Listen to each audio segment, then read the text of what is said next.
Have you ever wondered why you keep buying more plastic bins, more shelves, more boxes to organize, yet your home still feels just as cramped?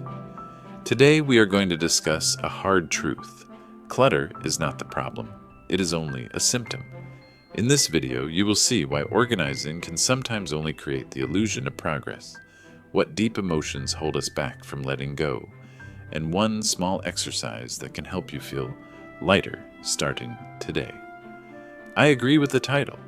Organizing is not the solution, because if adding more bins and labels were enough, every home would already be tidy and every person would already be free. But the truth is the opposite. And at the end of the video, I will share one very simple challenge that may forever change the way you see your home. Don't forget to like, share, and subscribe if you find this content helpful. Your support is the motivation for us to keep sharing more meaningful things. Thank you for being here. Tip 1. Why organizing is not the solution. Have you ever spent an entire day labeling, rearranging boxes, adding more shelves, and then sighed with relief? It's done. The house is tidy. But only a few weeks, or at most a few months later, everything goes back to the way it was. This is the first reason. Organizing is not the solution. It is only the illusion of progress. You can straighten up drawers, adjust the garage, or make your closet neat. But really, you are only moving things from one place to another, not reducing the amount at all. Clutter is still there, just wearing a new coat. There are three main problems when we focus too much on organizing. First, organizing helps you delay decisions. Instead of asking, "Do I really need this?" you think, "I'll leave it here and label it later." Second, organizing creates a false sense of safety. Looking at a tidy room, you believe you are in control, but deep inside, the burden remains. And third, organizing keeps you busy, but doesn't change anything. The more bins and shelves you add, the further you push the problem away. A real example. A friend of mine reorganized her basement 6 times in 3 years. Each time she finished, seeing everything neatly placed, she sighed with relief. But only half a year later, the basement was full again, because she hadn't let go of a single item. The things were still there, only in different positions. And in the end, she realized she didn't lack plastic bins, she lacked decisiveness. Organizing is not bad. A tidy drawer can make cooking faster, and a clean garage can help you find tools easily. But if you only stop at organizing, you will never step out of the clutter cycle. To truly change, you must touch the core question, should this item stay? If not, let it go. Only then will your home truly feel lighter and your heart truly at peace. Tip 2. The core emotions that make you keep things. Clutter is not really about objects. It is about the emotions you are storing inside them. When you look at dusty items, the reason they are still there is usually not their usefulness, but the stories you attach to them. The first is fear of scarcity. The thought, "What if I need it later?" makes you hold on to things you haven't touched in 10 years. The second is guilt from gifts and relationships. You find it hard to throw away a birthday present you don't like, just because you fear hurting the person who gave it. The third is identity. Many people keep old books, work tools, or office clothes to confirm, "I am still that person," even though they are retired or living alone. The fourth is the need for safety and control. You stockpile things to feel prepared for every situation, but in fact, they make your house more cramped and increase the risk of falling. Finally, there is love and loss. You fear that if you let go of your late husband's old shirt, the memories of him will disappear too. All these emotions make clutter hard to face, because when you hold an item, you don't just see an object. You see part of your memory, part of your fear, part of yourself. But the important question is, if you keep it, do you really feel peace or just pain? If you let it go, does the memory really vanish, or does it still live inside you? Only when you dare to face these questions can you step out of the clutter cycle and begin the true journey of letting go. Tip 3. The trap of perfect neatness. Have you ever walked into a home goods store and been fascinated by clear boxes, delicate wicker baskets, or colorful label sets, and thought that if you just bought them, your home would instantly be tidy? This is the trap of perfect neatness. It makes you believe the problem lies in the arrangement, when the real root is that you have not dared to let go. You can spend hours sorting, labeling, and lining up every item into matching boxes, and afterward, your room looks like it came out of a magazine. But the truth is, clutter is still there, only hidden behind pretty containers.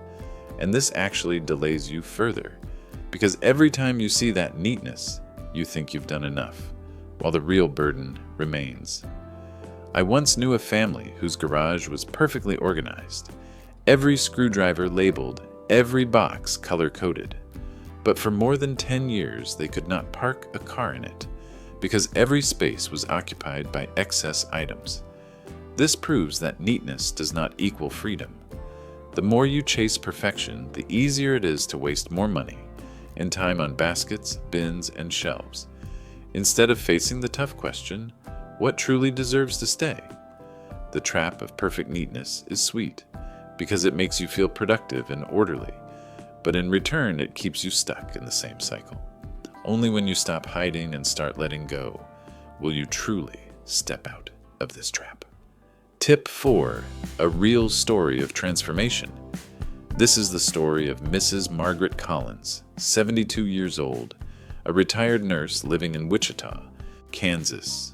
Over nearly 40 years of working in healthcare, she accumulated many things: work clothes, old medical tools, gifts from colleagues, and dozens of pieces of furniture bought while her children still lived at home.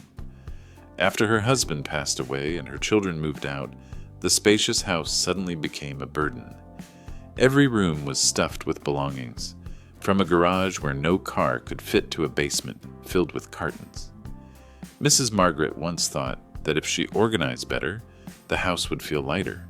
But after many rounds of buying bins, shelves, and labels to reorganize, she still felt exhausted. The turning point came when she decided to downsize, cutting up to 95% of her possessions. Heavy wardrobes were cleared away. She kept only a few clothes she truly needed and enjoyed. Excess furniture was given away, and the living room became so bright and airy that she could place a small armchair to read every morning. The result was that she not only discovered a new living space, but also rediscovered peace within. She said, "I didn't lose anything. On the contrary, I gained back time, ease, and freedom that I never realized I was missing." From Mrs. Margaret's experience, we learn one clear lesson: organizing is never enough. Only by letting go can we truly live lightly. Tip 5. The self-reflection questions. When standing in front of an item, many people often ask, "Do I have space for it?" instead of, "Do I really need it?" This is the important difference between organizing and decluttering. To make it easier, try using a set of simple but powerful self-reflection questions. The first question: am I truly decluttering or just moving things around? If you are only shifting an item from one room to another, it means you haven't decided to let it go. The second question: what emotion am I afraid to face if I let this go? Fear of scarcity, fear of forgetting, or fear of losing a part of myself? The third question: does this item fit the person I am becoming, or is it only tied to an older version of me? The fourth question: if I were gone today, would my children or grandchildren want to keep this, or would they toss it immediately? These questions help you see the real value of every single item. I remember Mrs. Linda Parker, 68 years old, a retired elementary school teacher in San Diego. When she looked at her old bookshelf, she realized most of it was textbooks, grade books, and materials from 20 years ago. They once represented her career and identity, but she no longer stood at the front of a classroom. After asking herself, "Do these books fit who I am now?" she decided to keep only a few tied to beautiful memories and donate the rest to the local library. She said that after letting go, she felt as if a heavy backpack had been lifted off her shoulders. This shows that as long as you dare to ask, you will find the answer, and sometimes that answer is freedom. Tip 6. A small exercise to let go today. Don't think about the entire house, because just imagining cleaning everything at once already feels exhausting. Instead, start very small. Today's exercise is simple. Choose 10 of the easiest things to let go of and release them. It could be a cracked plastic container, a torn shirt, expired medicine, an old newspaper, or a broken chair no longer usable. When you let go, sit for a few minutes and notice your feelings. Do you feel regret, fear, or relief? Write down one reframe. I didn't lose, I just gained. Tossing a moldy jar from the kitchen, you gained cleaner air. Throwing out a wrinkled plastic bag, you gained a tidier kitchen. I remember Mr. Richard Moore, 74 years old, a retired railway worker in Springfield. He started by letting go of 10 items in his garage, including dried paint cans and a few old shoes. Then he wrote in his notebook, "Today I gained space to set up a folding chair to sit and play with my grandson." Just one small action brought a sense of control and hope. The 10-item exercise is the first step, because you don't need to declutter everything. You just need to begin. And once you begin, you'll see the next steps are not as hard as you think. Tip 7. The benefits after truly decluttering. When you truly let go, you realize you haven't lost anything. In fact, you've gained so much. The first benefit is health. The house is brighter and airier, you breathe easier, and your sleep is deeper. The second benefit is safety. With no obstacles in the way, the risk of falling drops sharply, and you can move confidently in your own home. The third benefit is pride. Many older adults think they no longer have the strength to do big things. But when you clear a corner of your house with your own hands, you see that you still can. You still own your life. The fourth benefit is that memories are kept with intention. Instead of holding on to everything, you keep only what truly touches your heart, and let go of the rest with gratitude. And finally, the greatest benefit is new space, a new mood. I want to share about Mrs. Helen Johnson, 70 years old, a retired librarian in Omaha, Nebraska.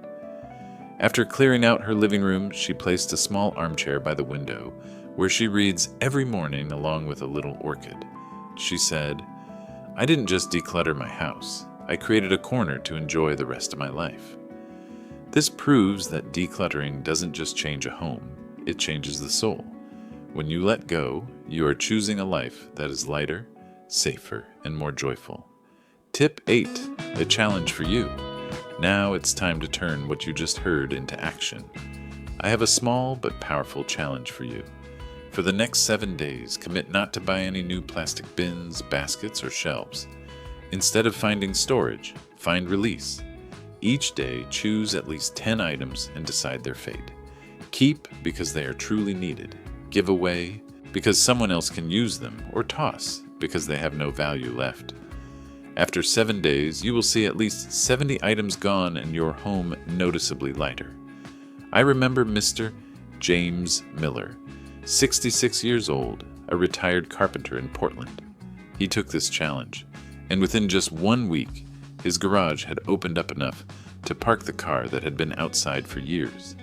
He laughed and said, "I never thought I could do this much in just a week." This is the power of small daily habits.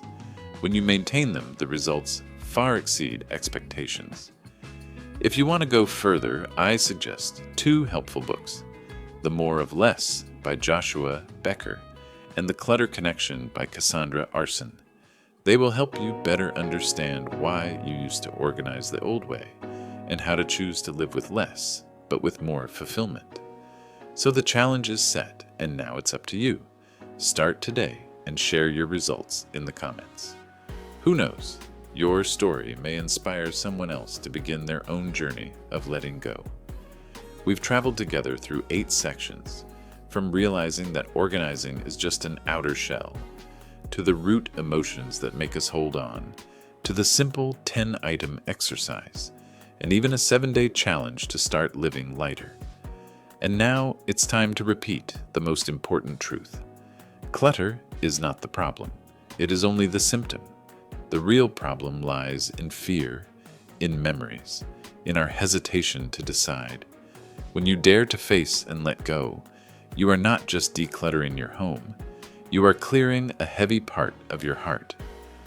I remember Mrs. Margaret in Wichita, who said after downsizing, "I didn't lose anything, I gained back my life." That is the true power of decluttering.